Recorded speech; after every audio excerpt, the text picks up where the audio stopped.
you guys are all, I'm assuming a lot of us are in the business of VR and virtual reality and, and thinking about the metaverse and how does it all play out for us. And we're mostly focused on the positive aspects, right? We're thinking about all the amazing, great things that we're going to do with this technology, with XR technology. And what I'm going to ask you today to do is maybe take a walk into the shadow side with me, and let's talk about the other side of that. Let's talk about the paradox of what else is happening and what else might be happening, because if we're not aware of it, it's almost assured to happen. And all of a sudden, what do they say? The thing that enables evil is for good people to do nothing, something like that. And so I want you to imagine virtual reality as a drug. And it's being used as a drug in a lot of amazing ways, right? It's being used to treat anxiety and depression. It's being used to ease elderly as they move into their dying phases in hospice, which is really amazing. It's being used to help people cure their phobias, like fear of heights or fear of spiders if you lived in Australia for 18 months, or fear of public speaking maybe, which I've never had. It's being used for soldiers coming back from war to treat PTSD, which is amazing. It's being used to help treat phantom limb pain in amputees. In America, at least, it's being used to train teachers and workers on how to deal with active shooter situations to try to save lives. It's being used to teach people how to cook chicken. And if you eat too much chicken, you can actually use it to exercise, to lose weight, and feel better about yourself. A couple of years ago in Paris, Kylie and I got to go into the Great Pyramids of Egypt from France in virtual reality. And it was amazing. And it's an experience you just cannot have. It's being used, the new Vive Flow is being used to increase consciousness on the planet and helping people become more mindful and meditate and have amazing reflective experiences. And it's being used as a party drug to a certain extent. And it's being used to pull communities together, like virtual Black Rock City, in Burning Man, in festivals. And as we just talked about, it's being used to become better and have these amazing sexual experiences that we might not be willing to have or able to have in real life. And there's a downside to all of these great things as well, right? And this drug is kind of being pushed in a way. There's tens of billions of dollars. I think Facebook just came out recently and said they're going to spend $10 billion themselves on virtual reality in the next several years, promoting it. $10 billion, one company. And it's being put into places you'd never see drugs, right? There's drug-free zones. There's no virtual reality-free zones. It's being given to kids in schools. It's being given in the workplace and help train factory workers and helping, efficiency in all kinds of workplace. It's being given to our military to make them more efficient killing machines. It doesn't take pills, it doesn't take liquid. They beam it right into our eye, which means it's going to get smaller and lighter and more accessible. The price is getting cheaper, $2.99, all you can eat, right? And it's going to be everywhere. And I think that's inevitable because there are so many good things happening with it and so many forces behind it. 5 years ago, I would talk about virtual reality and people would roll their eyes and say it's never going to happen. We've been here before. And now I think people are starting to understand that it's here to stay and it's going to keep growing. And it's been around for a long time. People think, it's all of a sudden, this is the first stereoscope from the mid-1800s. And in 1936 at the World's Fair, the Viewmaster came out, and I had one of these when I was a kid. And so we've always had this fascination with these 3D environments and wanting to be immersed in places that we couldn't actually go, right? And then in the 50s, we had the Sensorama, which was the first device that added haptic effects, right? So wind and smell and vibration to simulate like motorcycle riding and stuff like that. And then Obviously, we had the Sword of Damocles, which got smaller and lighter, and then the 80s, Jaron Gabor created the whole, or Jaron Lanier created the term virtual reality, and he had the first iPhone, which was EYE phone. Too bad he didn't trademark that. And the data glove. And while all of that was going on, I wound up doing this virtual reality startup. For those of you, just a little bit of background, I wasn't virtual reality, it was called LaserStorm. It was the first kind of immersive entertainment that I got into and created this laser tag business that exploded in a good way and then a bad way. And along the way, my biggest customer came to me, Edison Brothers Mall Entertainment, and they acquired a product called Virtuality from a guy named Jonathan Waldron in London, W Industries, and they wanted to bring it to America. And so we built virtual reality and laser tag arcades in malls in the early 90s. And then I got recruited into this startup called Global VR, and we created the first virtual reality arcade game in 1998, 1999 that went on to about 2,000 units. And that was really the first scalable, sustainable virtual reality product. So I've been around virtual reality now for about 30 years and just kind of watching it come and go and watching it come and go. And then after like 2000, it just kind of got really quiet. And what happened is the smartphone revolution took off. And we have Steve Jobs and the iPhone to thank for virtual reality, because what smartphones did was took the core components and drove the price down to nothing through huge volumes, right? So really sharp, high resolution, ultra small, and cheap LCD screens, systems on a chip that could run whole supercomputers now on in your phone, on your headset, really small cameras, right, that now do depth sensing and LiDAR and 3D and photogrammetry in your pocket. Internal inertial measurement units that allow us to measure what angle and what direction we are in space. So all of this stuff was from the smartphone, building hundreds of millions of them, and then this punk kid, Palmer Luckey, saw that and he said, hey, I can make a virtual reality headset, which he did, thank God. And while that was going on, Facebook was walking around saying, we got a problem, right? So I don't know how many of you read this book, The History of the Future by Blake Harris. If you haven't read it, should be mandatory reading if you're in the virtual reality industry. And what he talked about was how Facebook and Zuckerberg, Mr. Zuckerberg, in case he's watching, had an existential crisis going on.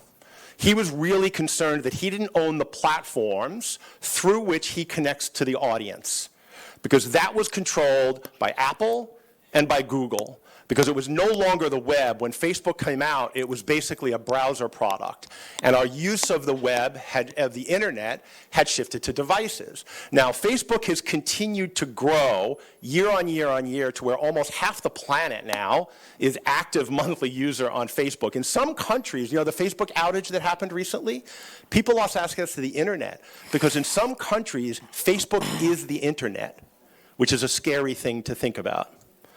They've amassed a $58 billion cash hoard and keep printing money quarter after quarter after quarter, right? But that's all at risk, because while people are spending a couple of hours a day on social media on their phones, 80% of it is through their phone. So 80% of the time people are interacting with Facebook is through the mobile phone that they don't control access to, that Facebook doesn't control access to. And so I can just imagine Mark Zuckerberg and his executives sitting around the office saying, what do you want to do tonight, Mark? And Mark says, I want to buy the next computing platform. We have to control this. We have to control our destiny. And so in the meantime, Palmer was raising a couple of $1 million on Kickstarter, the most successful Kickstarter at the time in history.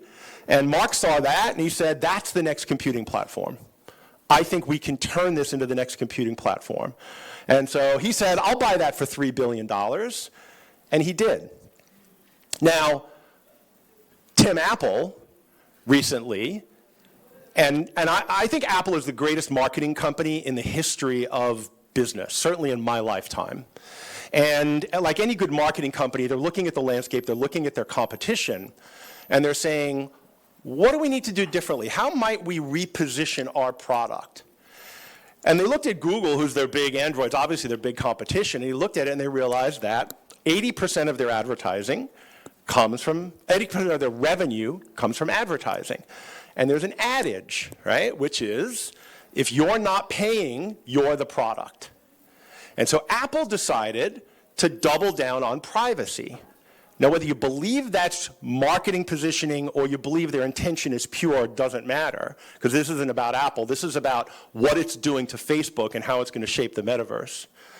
And so they started running billboards everywhere around Apple and privacy. And Apple stands for privacy. And every big tech event around the world had these giant billboards about privacy.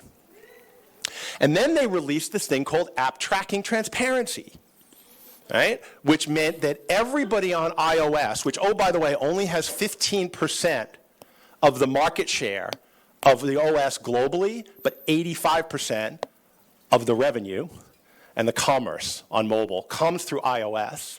They basically said everybody's going to have to opt in to be tracked. And 60% of the people did, globally.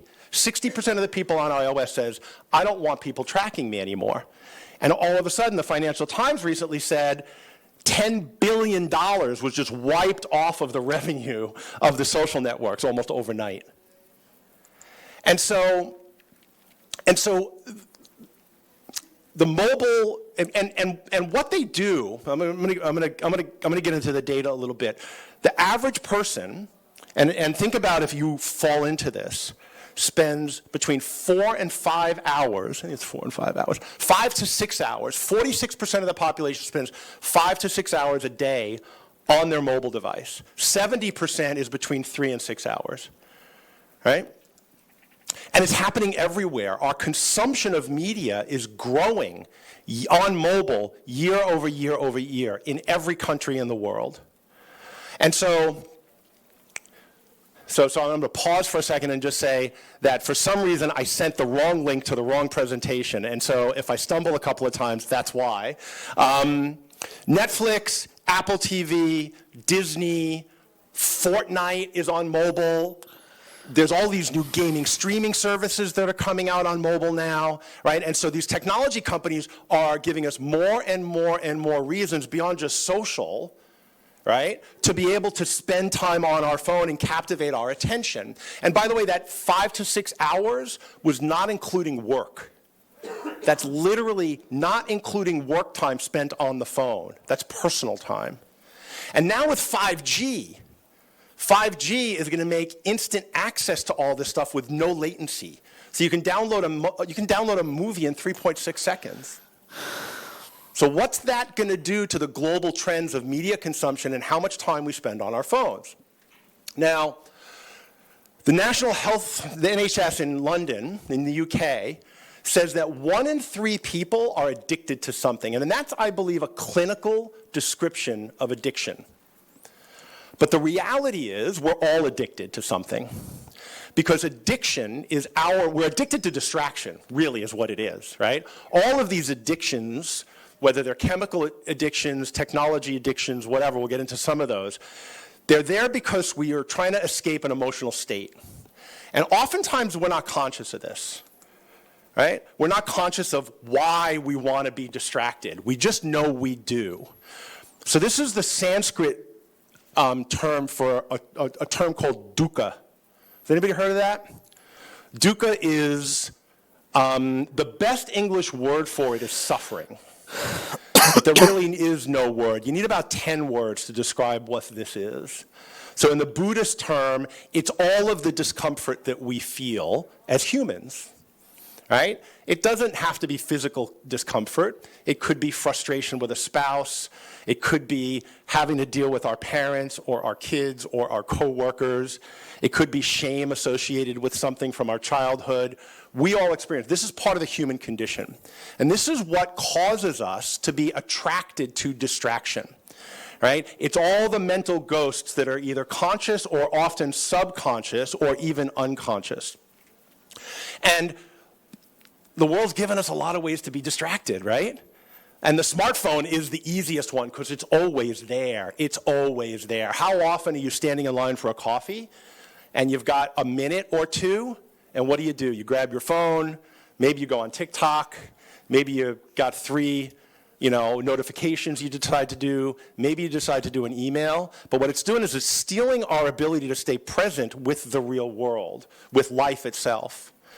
Some of us go to alcohol. You get home from a hard day at work, and I know I fell prey to this for a long time in my life. I'd get home for a hard day at work. The first thing I did was I'd pour a drink. Sometimes I'd drink a glass of wine. Sometimes it would be a bottle of wine, right? This is what I'm still battling. You can tell by my stomach, which is food. Right? Comfort food makes me feel better. Something about my childhood that I haven't healed yet. Right? We just talked about sex and porn. Porn's a massive addiction for people. It's an easy way to get distracted and turn off reality. Right? How many of you might be addicted to work? You're doing startups, if you're in an early stage business. I know in America, this is a huge problem, right? We just work too much and we just throw ourselves, we're distracted, we don't want to deal with it, we just get into work. And what that does is, it leads to negative effects. So we get hungover, we gain weight, we don't feel good about ourselves, we get disconnected from our partners and we lose intimacy, we get burned out because of work. And all of those things create a cycle. Right? And so you feel bad, you do these things, you feel bad about them, that adds to more suffering, and then we go back into that addiction cycle, and that's the addiction cycle, right? Now, virtual reality is like the super addictive drug. It's the most addictive thing we've ever created.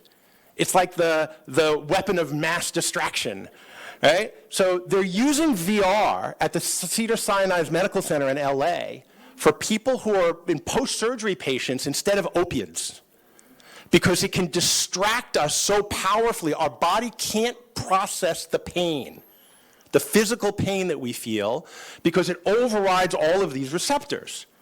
And so if VR can be used in post-surgery patients to distract them from their physical pain, what's going to happen when we start spending more and more and more time in virtual reality? Now, VR has been shown to increase people's concentration level in schools, right? It's been shown to increase people's confidence in learning a foreign language and the ability to speak it. We spend $46 billion a year maintaining old school buildings in America alone. Gartner is forecasting 51% of the knowledge workers are going to work remotely by the end of this year. We waste $700 billion a year in commuting every year. And we spend $800 billion a year in occupancy cost for knowledge workers in America alone. It's almost $2 trillion spent to have people go to an office every day, work, and come back home. And so, if I wanted to put $1 billion people in virtual reality, how hard is it really going to be when the economic forces are all swimming downstream? Because companies are going to save billions and billions and trillions of dollars over time. Those were annual numbers. Think about that over 10 years, like $7 trillion over 10 years. And so it's inevitable. Virtual reality is going to be everywhere. You can't stop it. The genie's out of the bottle. And so the question then becomes, which pill do you take? Do you take the blue pill and continue to make amazing virtual reality experiences and ignore all the potential risks that are coming? Or are you willing to take the red pill? Because, oh, those are the wrong blue pills, sorry. And the pill, these are the pills, and we just gobble them down by the handful. Right? We're being given them all the time. Now, there was this movie, some of you might remember. Anybody excited about The Matrix 4 coming out in December? I'm so excited. And so where Neo, took the red pill and he awakened from his cocoon and he walked around and he realized that he was a battery. And the machines had enslaved all of humanity to become batteries to feed their machinery. And what Facebook does is they harvest our attention. All of the social networks, they harvest our attention to build the $58 billion worth of profit that they're sitting on in cash, right? And so they keep us enslaved willingly. We are willing slaves, right, to being in this loop of distraction. And so when VR is everywhere, what choices are we going to make? There should be a video there. Oh, I think I hit stop. Can you help me? Oh, there it is. I hate when I do this.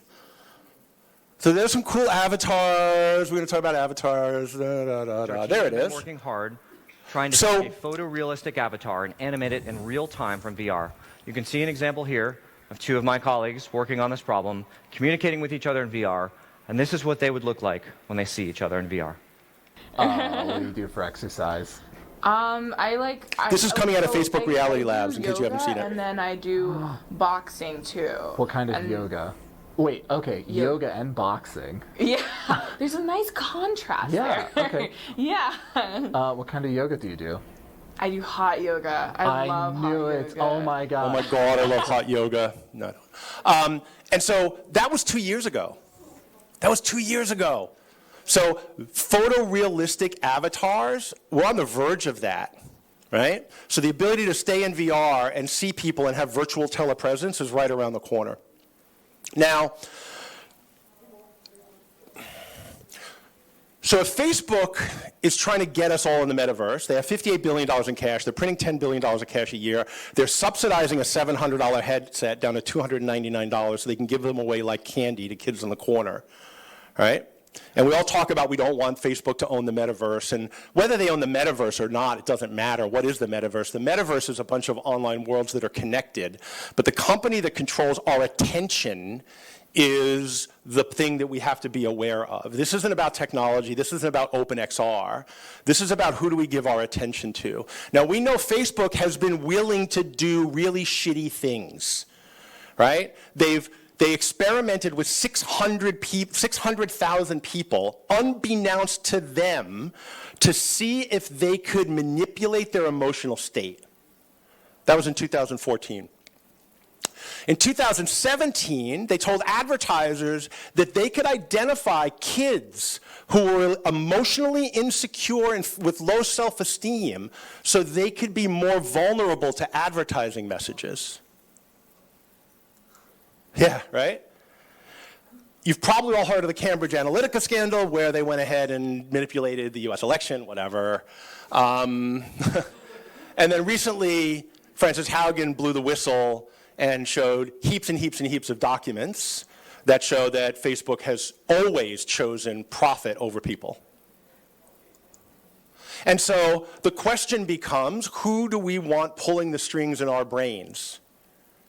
And this isn't a story as old as time, right? The media has been manipulating us since, I don't know, has anybody seen Mank? The movie Mank on Netflix, which is a story about the screenwriter who wrote the screenplay for, help me? Orson Welles' movie, the Rosebud. Citizen Kane.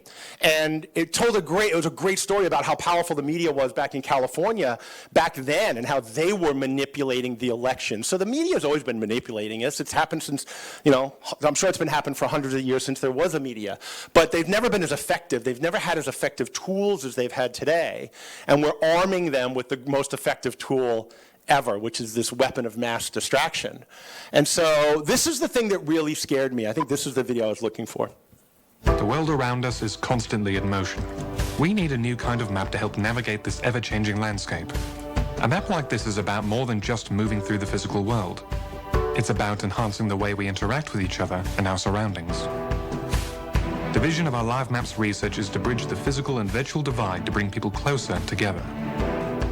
To achieve this, Live Maps uses machine perception to construct multi-layer representations of the world, showing where you are in space, recognizing what things look like, and understanding the intrinsic meaning of objects. Connected devices, like smartphones and AR glasses, will scan the surroundings to create a live dynamic index, amplified by crowdsourced data, allowing the maps to recognize when things have changed and update automatically. Ultimately, our Live Maps research aims to empower people to connect and share in deeper, more meaningful ways. Whether it's improving how we access information, or understanding the context of a situation, to deliver shared experiences through augmented reality, or proactively serving up relevant information in highly personalized ways. Live Maps will one day transform how we all engage with the world, making it feel more immediate, more intuitive, more natural, more human.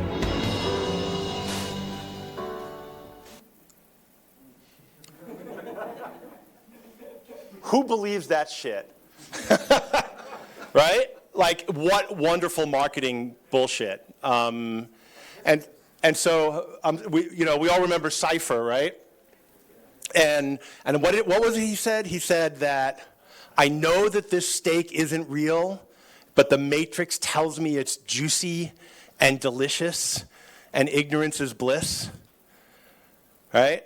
And so we're going to be sold a vision of the future around convenience, around interaction, around telepresence, around connection, around all of these things. But the people who are building those tools are trying to monetize our attention and sell our advertisers, sell our attention to eyeballs to advertisers for profits, or to whoever the highest bidder is. It might not be advertisers. It might be governments. It might be elections. Like, who knows what's going to happen? And the amazing thing to me is we're all doing this willingly. So my invitation is, when the phone rings, just pick it up and get out of the matrix. And think about, while you're building these amazing experiences, don't forget that there's a counterforce out there that's real. Like, this isn't a fucking Hollywood movie. This is our lives. This is real shit that's going on right now. And I just want to ring the alarm bell a little bit and, like, fight for open XR, fight for open standards, fight for a dark metaverse, right? Fight for whatever we have to do to give people options and make them accessible. Yeah, that might be my closing slide, but. So I don't know what else I have here, because these are vestiges of this presentation that I gave in 2019, and there we go. What are you gonna do? So anyway, that's it. Sorry for the anticlimactic ending, but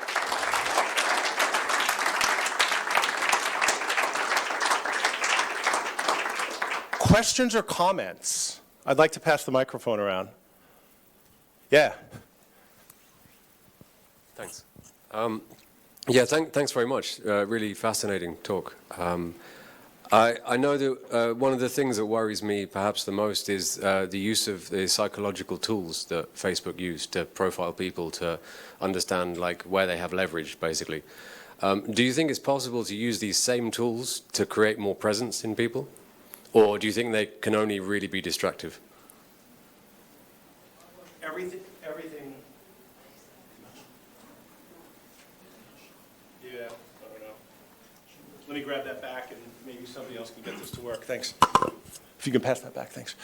Look, I think everything can be used for good and evil. Everything's a paradox. Everything has a shadow and a light side. And so the answer to it is yes, it can be used for both. I think the thing that really scares me around that is how they've now proven. There was a university did a study recently using Oculus Quest, and they found that with the movement tracking, they can identify with high 90% accuracy who you are without actually knowing who you are, based on how you move your head, how you move your hands. And so Facebook's going to be able to track you without knowing who you are. They're going to be able to actually track you to an individual based on your interactions in virtual reality. And so the ability to track you now is going to go infinitesimal. And will that be used to create better presence? Absolutely, because if it's better presence, you're going to get more people using it. And this is the scary part of this. In order for them to do what they have to do to drive profits, the stuff has to be amazing. And it has to be useful, which is why they say they're putting 10,000 employees working on virtual reality and reality labs. And oh, by the way, the whole Meta thing, so they renamed themselves Meta because they knew they couldn't win the game they were playing. right? And when you know you can't win the game you're playing and you have resources, what do? You change the game. And so what the name Meta, everybody thought, oh, it's a smokescreen because we're getting some bad PR and government and blah, blah, blah, blah, blah. No, he went all in on this game. And that's what that change was. It wasn't a smokescreen. It was an indication of where they're headed. I really believe that. It's working. Awesome. Any other questions or comments, rants? I was thinking if it's the whole thing of distracting is it's a bit like a magician doing a trick for you, being smarter than you are, and if it's just a distraction, then does the content really matter? I'm not sure. Yeah, look, I think great content will always draw more of an audience. And, you know, we talked earlier about you put on VR and how you get that time warp, right? You're in it and you lose track of time. We've all done that in computer work, right? Like you're working on a computer and you're in flow, and all of a sudden time flies and it's a couple hours later. VR, it's extremely powerful. And so I think does the content matter? No, because we've all watched shitty TikTok videos for an hour too, right? I mean, so to a certain extent, I think it depends on how much friction there is to get into the content. If it's on our phone and we can just click and doom scroll cat videos, that's really easy. The quality of the content doesn't matter. But I think because VR has such high friction right now, the content has to be amazing, which is why Facebook is buying every single game developer that has a hit game now in virtual reality, right? They just bought Within, which is Chris Milk's company, for $500 million. He was on the verge of bankruptcy 18 months ago when he launched Supernatural. They bought the maker of what's that? Population 1, right? They've bought the maker of Asgard's Wrath. So they're just like, they bought Beat Games, like they're just writing checks because they have all this money and they can't spend it as fast as they're making it. So they're just going to go ahead and acquire as many game developers as possible, because what's the best way to capture the next generation's attention? Turn yourself into the #1 gaming platform. And by the way, if you're tracking the Quest 2 sales numbers versus PS5, you'll know that they're actually tracking really closely. And that's scary. So VR, Quest is going to be the next big gaming platform. That game is over. And so now you're going to have hundreds of millions of kids in VR playing games. So if I were an evil genius trying to take over the world, that would be my first step. And I think he's well on his way.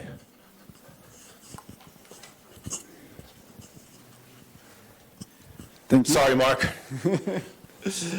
Okay, yeah, you talk a lot about Facebook, but I think all people know people don't really like Facebook. We use it as a tools, but for me there is another competitor who is more impressive. It's Apple, because people have a fan base, and Apple is on the way. Yeah. I think Apple is more dangerous than Facebook, because when people will release its own metaverse, we have many people who will just be fan, and people who are going to teach the good choice of Apple. I think Facebook just released that now because they are, as I say, this is all in for them, because we all know Apple is going to release them in next year. What do you think about the power of Apple compared to the power of Facebook? Yeah, and there's another player in there that we haven't mentioned yet, which is ByteDance, which is the maker of TikTok, which just bought Pico. And Pico's the #2 selling headset in China. And Facebook can't sell in China. But I just want to go back. Sorry, this is terribly tedious, isn't it? I just want to go back to that slide. So we can talk about how we don't like Facebook, and there's a lot of people that don't like Facebook. Half the planet is using Facebook every single day. And so that's the small minority of people who don't like Facebook. Because for Apple, look, I'm an Apple fanboy. I'm all in on there. So you might be asking the wrong person. I think that if I had to vote with my money on a company that's going to do less harm, it's going to be Apple over Facebook or TikTok or even Google. Because I'm not saying they don't have an advertising business. They don't need an advertising business. And will they add an advertising business? Absolutely. App tracking transparency was boosting their ad revenues dramatically. Like, that's going to happen. That's a business strategy. But I think sometimes we have to make choices of the lesser of evils, and my money goes to Apple for predominantly that reason. Also, their products actually work really well. But I do think they're going to make the market. I do think when Apple makes a market, Facebook, for some reason, is terrible at advertising. Have you noticed that? like, how often do you see ads for the Quest? Like, when Apple launches a headset, the world's going to know what virtual reality is. And then they're highly likely to define new user paradigms like they did with the touchscreen, right? They invented the touchscreen paradigms that we all now take for granted with the original iPhone. And, what was it called? Magic Touch or something they called it. And so my guess is they're going to make a great product, which they do, and it'll change the game and it'll drive adoption. But I'm not sure they're going to sell $299 headsets. I think they're going to sell $2,000 headsets initially because they're playing a really long game. It's just a different game. But I would watch TikTok. So the TikTok algorithm is a weapon. Like, the US government banned it at one point, or tried to ban it. Now, that's politics. I don't want to get into Trump or any of that shit, right? But it'll just go to show you how powerful that algorithm is. Everybody wanted it. Walmart wanted to buy that algorithm because they knew they could turn it into a shopping channel, right? And so now TikTok bought ByteDance, Chinese company, largest private technology company in the world, bought Pico, which is the number 2 selling headset, and they're going to shift to the consumer market. And so now you're going to get to choose between, well, who do you want to have your data? The Chinese government or Mark Zuckerberg? I want Vladimir Putin to release a headset. And then we'd have the perfect triumvirate. So it's a really good question. Really good question. Thank you. Anybody else? Yeah. You can pass it to him when you're done. Yeah, thanks. I really enjoyed your talk, especially when you said about capturing the attention, and that VR is probably a very good tool for that. But I wanted to have your opinion about something that could almost be called a cognitive violation. I mean, it exists in advertising from the radio for quite some time. I mean, you cannot choose not hear except for plugging your ears or so. And I was wondering what's your vision, or who's going to put the barriers and say this is almost a cognitive violation, and who will stand to kind of protect the consumer when Facebook, as you said, is choosing profit over people? Test. Oh. That's all right. Is that working? I was going to use an expletive. I think that was the universe telling me not to say fuck. Sorry. I think we're fucked. To be honest with you, I tend to be a very optimistic person. I see the glass half full, 2/3 full. I don't know how we reverse this trend. I think the genie's out of the bottle. And when I look at consumer behavior, customer behavior, human psychology, I don't know how we stop this from happening, which is why I'm talking about it. Because I'm hoping if we get enough people thinking of it, some people will come up with some solutions. I don't know how to stop the trend. I feel like it's inevitable, which is where the Thanos thing came from, right? I was just like, it's inevitable. Yeah. Oh. Test. It's on mute somewhere.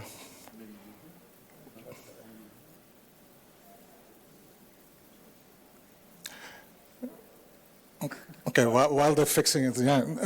Thanks for the presentation, also in the insight. I just want to help you to be positive, because for me it's about also how designers and design intents. Just to give you an example, Netflix, when you binge watching too long, the designers added in stop watching, go out and get some fresh air, right?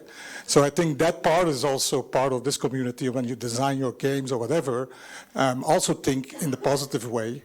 Even the TikTok algorithm is better than the Facebook one because it doesn't push young girls into bad imaging and so on. So that's also why some of the designers has to be better. The question I had was more related to more also on the communication before. I think humans also now tends to go faster. Consumption is much faster about content. I was just talking to an editor of a big newspaper here in Belgium also.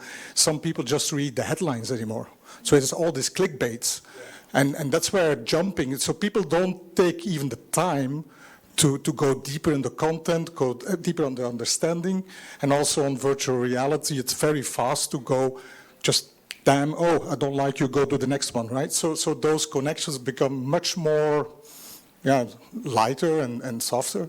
Yeah. So is that Yeah, how are we going to fix this? I don't know. I think it started with MTV. I don't know if you guys, I'm definitely dating myself now, but, they talked about the MTV generation and how, all of a sudden we went to 3-minute music videos and our attention span was shortening. And now it's, now it's gone to clickbait and everything's a race to the click and a race to the bottom. And so I think that's a 40-year trend. And so I think, look, and it's entirely possible that because what VR does is increases our concentration, it's entirely possible that VR technology starts to reverse that trend, because once you're in there, it's possible there could be fewer distractions. It just depends on how VR, how we use VR and how we build these worlds. Are we building distraction into the metaverse? Right? And because what we always do is we take what we know and we build into the new paradigm and then we evolve it over time, my guess is, yes, that's what we're going to do. But I think the technology itself holds the power to hold our attention longer and to start to allow us to concentrate better. And so, again, it probably depends on the application. Yeah, it's a good question.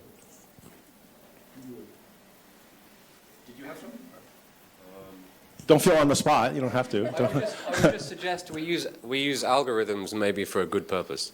Yeah. That if the algorithms are so powerful and they can influence behavior, why not use algorithms to encourage people to spend more time just being present? Because there's no money in that. Sorry to be a cynic, but there are philanthropists with loads of money. Yeah, there are.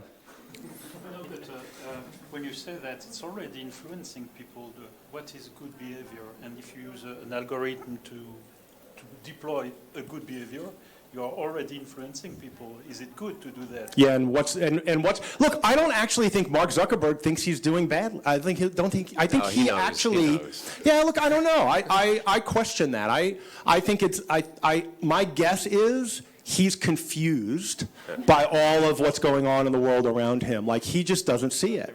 I think that's entirely possible, right? There have been bad players around forever, and from their perspective, they thought they were doing okay. They thought they were doing the right thing, right? Well, who's to judge good or bad, right or wrong? Like, I think that the question is what's happening at a meta level over a long term, and how does human behavior fit into this? And those are the things that are hard to change. But that's a bad magician. If he doesn't know what the trick is, that's a bad magician, because what's the end goal?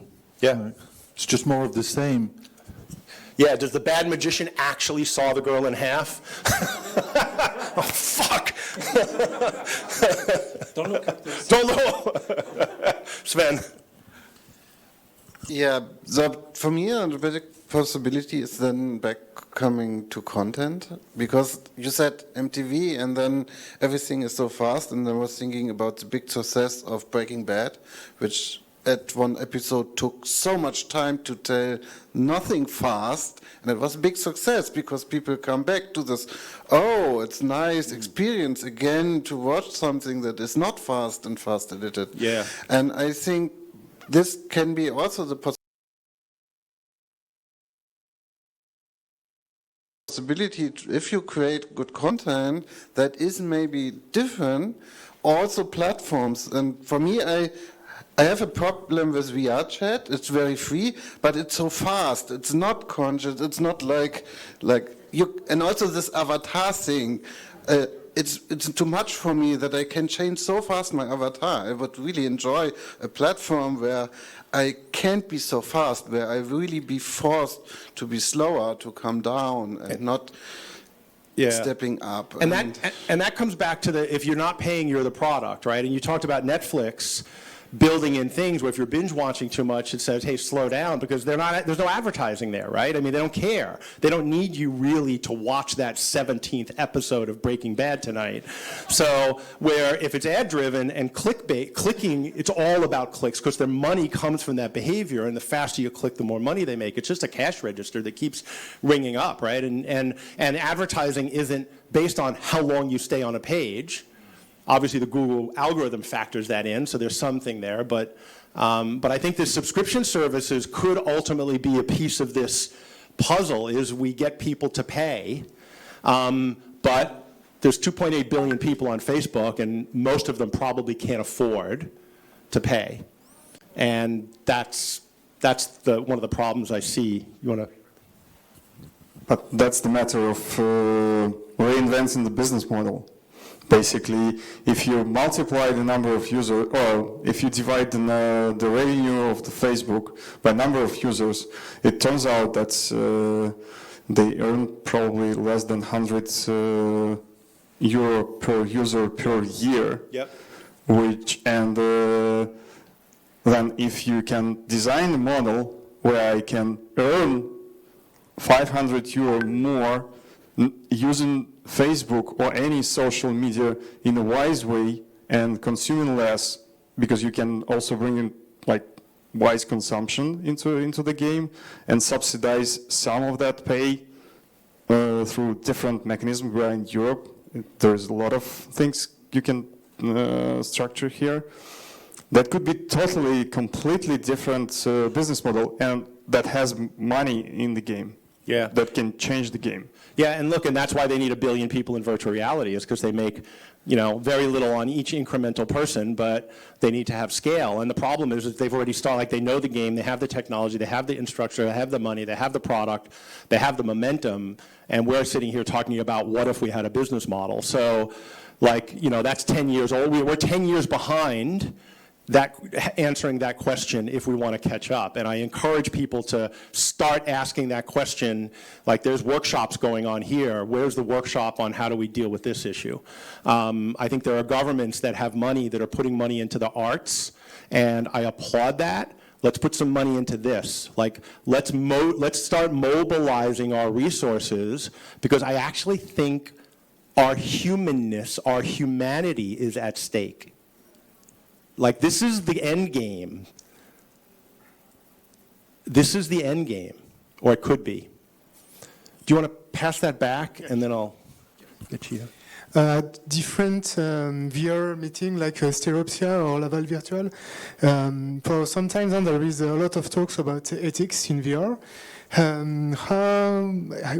How much impact do you think those talks have on the VR community and in the process of the company when designing their business model, their hardware, their software? Yeah. Do you think those talks have an impact, or is just shiny thing to say we care about ethics? I don't think. Look, I think the question, it's a question of at what altitude are we talking about ethics, right? If we're talking about ethics around user behavior, and how we behave with each other in a virtual space when we have anonymity, I think that's important, and that's going to affect adoption. But I think we have to pop up to 80,000 feet and talk about the meta ethics of the metaverse, right? And what's the long game?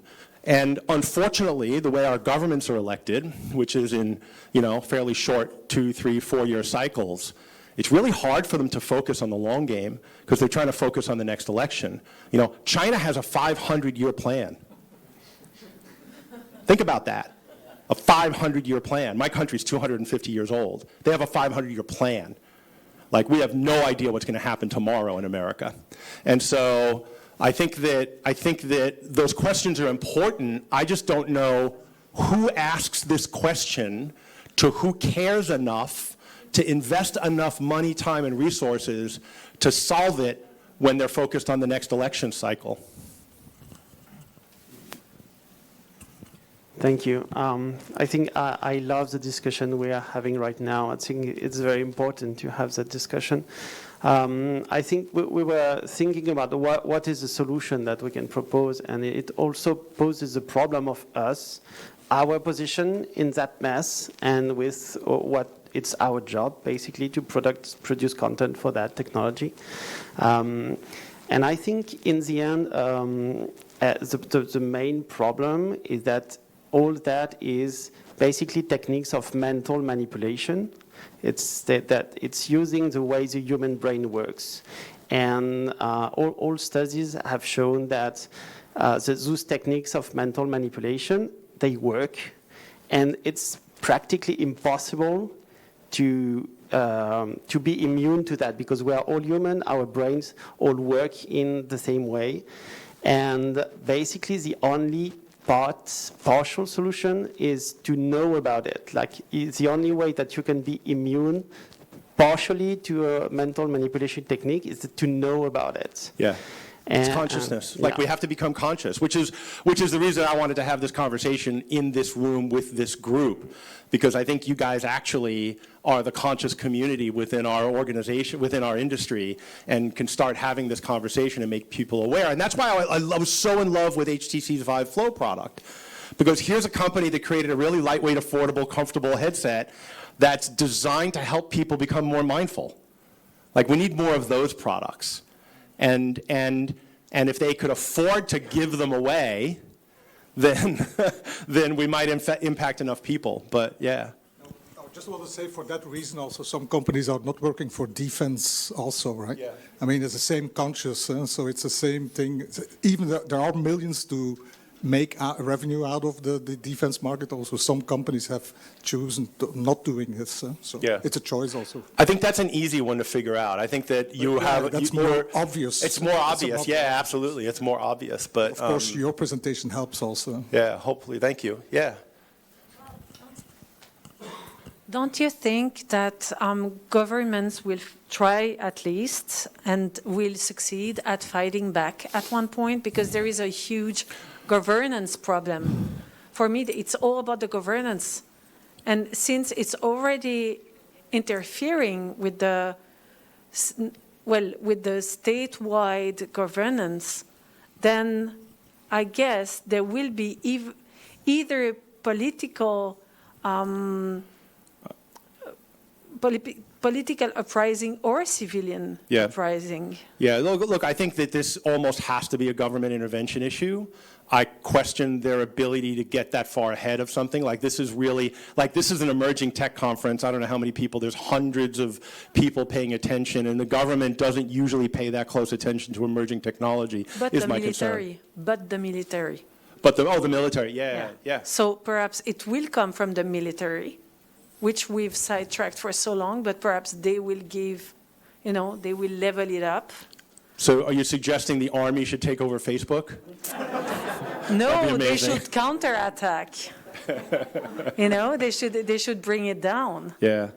I think it's more likely to be the European governments actually that intervene in this, and they're already looking at it, and I'm hopeful that at least they tackle the obvious problem, which is the social media stuff. Like, they're not going to tackle the metaverse stuff yet because it's not a thing. Like, the metaverse is just a buzzword still, right? And it's going to be a buzzword for the next it'll be a buzzword for the next year until the next buzzword comes on, and then you guys will all get busy building the metaverse, and all of a sudden someday everybody will wake up in the metaverse. That's how it happens.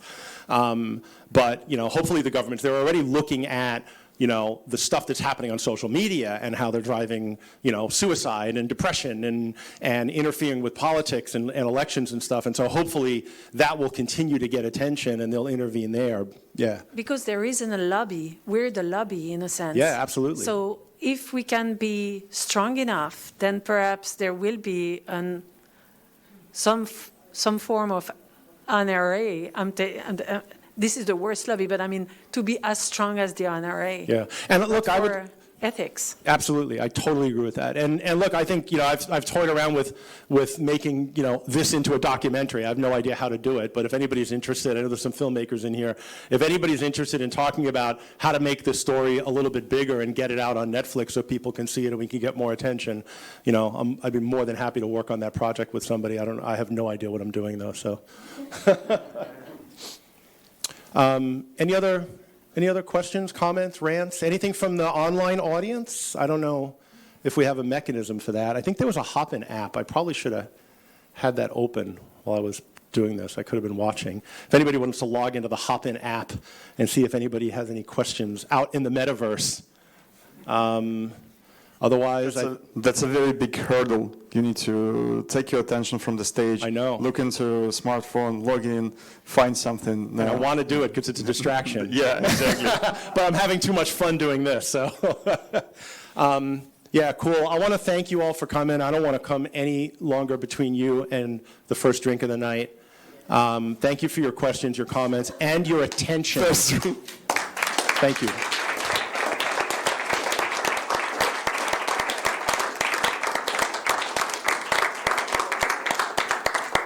And I think somebody's supposed to close the conference, so I have no idea. I think they just left me up here with a microphone. So I think there's drinks downstairs. I know they were handing out some drink tickets. And so I don't know why you're still here. See you later.